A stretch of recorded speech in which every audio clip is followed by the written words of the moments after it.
Hi, this is Ori. Well, my name's Ori, and this is our first video blog. We're here with Ron Marsilio, who is our resident sommelier, and he's been with us, I think it's been 5 years now, right? It's quite a while. Yeah. At least 4. And I wanted to just talk a little bit about your background. You're incredibly qualified, and you started in the industry when you were how old? When I was 27 years old. Oh, you're 27. When I was 27, well, Yeah. I'm at the ripe old age of 58 now, so Yeah. it's quite a few years. So it's been like, have you been in it non-stop? since then? Non-stop. Wow, I'm 27 now. Yeah. That's awesome. I've been in it I just non-stop. turned July 13th. Good for you. Yeah. Happy birthday. Okay. I've been in the business, in the restaurant business in Center City, Philadelphia for approximately 27 years. Yeah.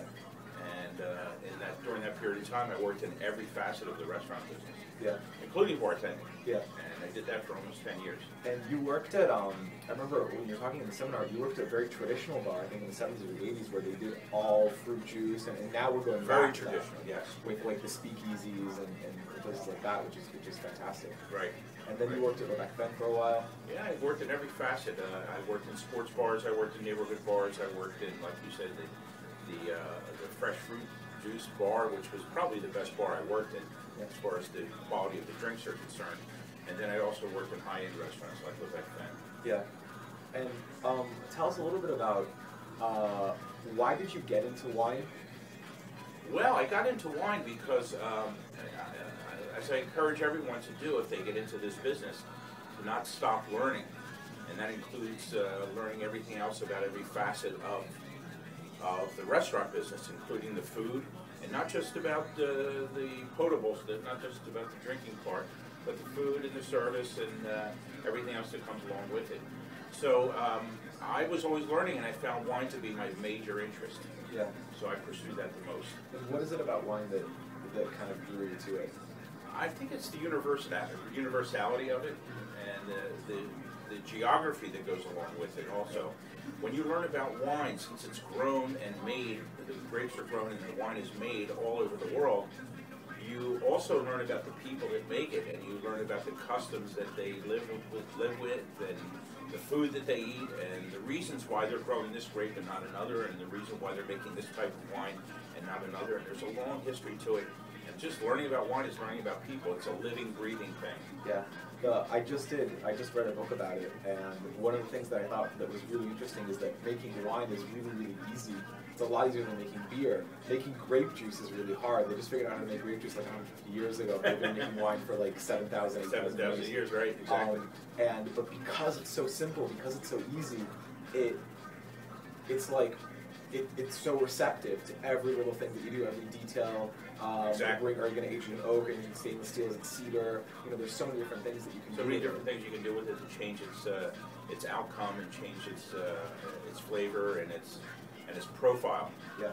But I find that the best wines that I've tasted and the best wines that I know are the ones that are made with the least amount of manipulation. Yeah.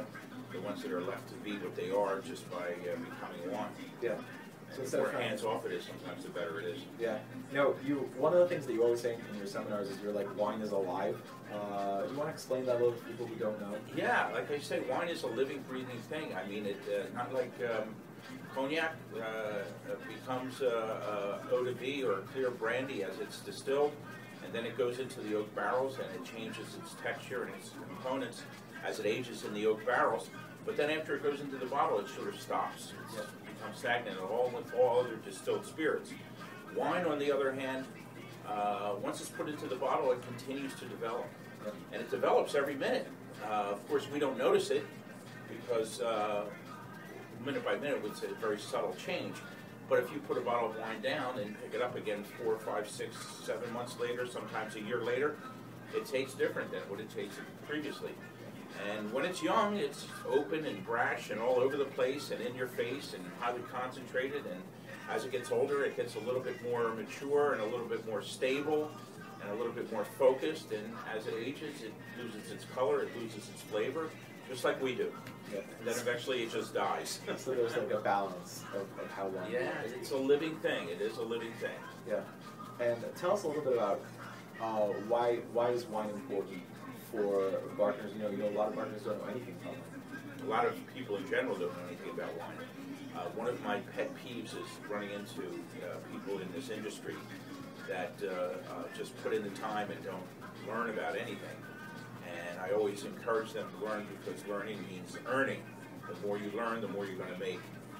And it's important. Wine is important, just like the distilled spirits are important. But wine is vitally important because it's becoming such a growing industry, and you're finding more and more establishments with anywhere from 10 to 30 or 40 wines by the glass sometimes. Right. And if a customer walks up to you and sits down at the bar and asks you what kind of wine you have, if your answer is red wine and white wine, you're not going to make any money. You need to know what's going on. They're going to ask you questions about the wine, and you need to know what's going on with each bottle, with each kind of varietal, and which grapes present what type of profile, et cetera, et cetera. Yeah. And what's your, what do you think, like, if you're getting started with wine, you always say something like, take like wine, get one bottle of wine a week, and just take it home and write about it, and Google it, and kind of go on the website and see where it's made. And that's the easiest way I've found to, without putting forth a lot of effort in learn about wine. Buy at least one bottle a week, of course, as long as you're of age, and drink it, and make sure you buy a different bottle every week, a different bottle from a different country, a different color, not only white wines, not only red wines, not only pink wines, not only sparkling wines, but all different kinds from all over the world, and drink it, enjoy it, savor it, and then go onto your PC and look it up. Look up the winery, look up the type of grapes that it's made with, and kind of digest it all. Yeah. And if you do one wine a week, you'll have 52 wines under your belt at the end of the year. And one wine a week is really not a lot. I mean, you can easily do two. Yeah, of course. And you're very familiar with what's going on in the Philly stores and with the state stores and this. Yes. If we had to go out right now and get like 3 bottles of wine, 3 different bottles of wine, what are like some of the great values that are out right now? Oh, there's tremendous values. Wine to start with. There's tremendous values. There's some great South American Malbecs that you can grab for $7 or $8 a bottle. Wow. It doesn't require a whole lot of money. Some wines, if you want to experience Pinot Noirs, for example, you need to put out a few bucks. Right.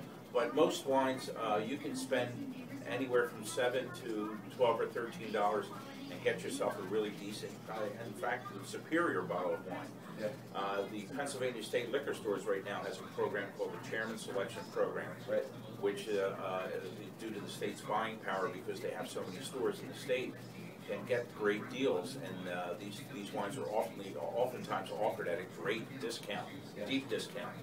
You see some wines that are maybe $35 a bottle down to $15 or $18, making them affordable, and they're just highly rated and very good wines.